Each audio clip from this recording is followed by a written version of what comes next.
City Council District 2 is a very diverse district with a strong sense of neighborhood identity. The East Village, Lower East Side, parts of Greenwich Village, Union Square, Murray Hill, Rose Hill.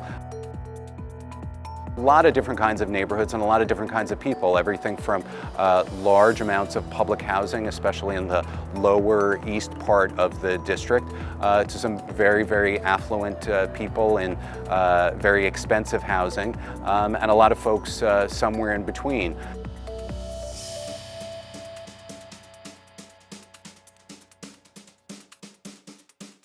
It's a huge immigrant area. You hear Spanish, you hear Mandarin, you hear Arabic. It's a really diverse group of people.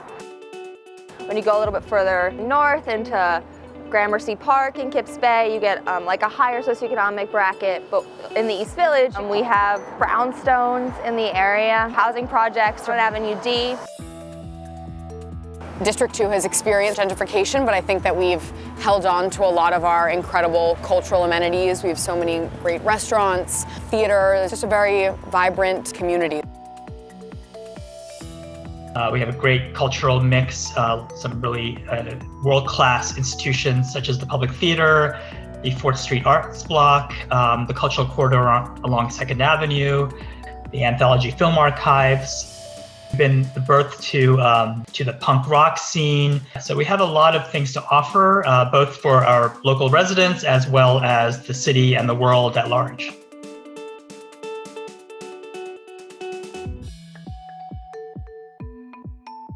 We need our politicians to really make sure that the housing in our neighborhood, specifically public housing, is taken care of. It's a basic human right. We have a very diverse socioeconomic background in City Council District 2, and that means there are families that cannot afford the iPad or the laptop that they need for their 7-year-old, 8-year-old to actually be in touch with their teachers. They need government help, and we didn't do enough as a city.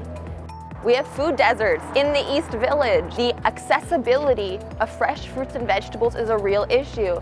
Certainly food scarcity has been an issue, and Alphabet City is among the neighborhoods that have been hit hard by the pandemic. There's certainly a variety of different experiences for different residents in District 2.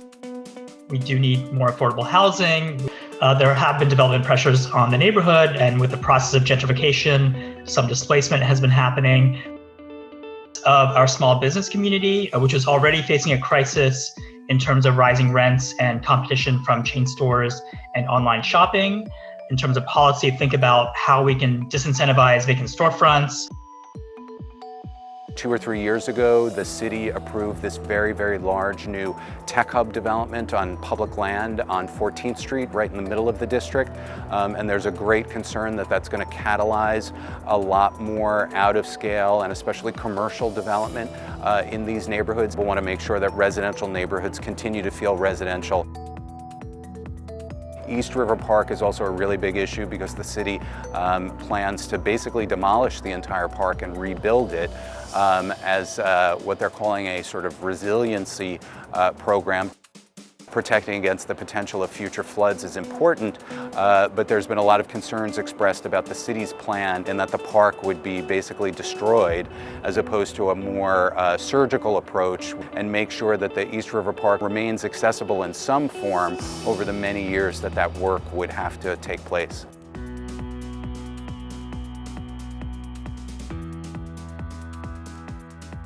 I would like to see a city council member who stands up for our community, even when it's inconvenient.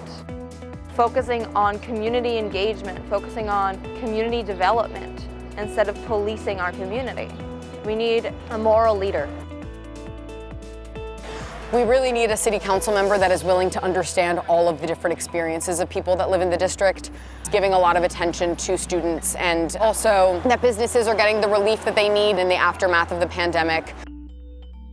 We want a city council member that's going to be responsive to the various needs that have been articulated, someone who's going to be really at the vanguard of some of the social justice issues that the community cares about, and really creating opportunities for underserved communities that historically have been left out of a lot of conversations about the future of the city.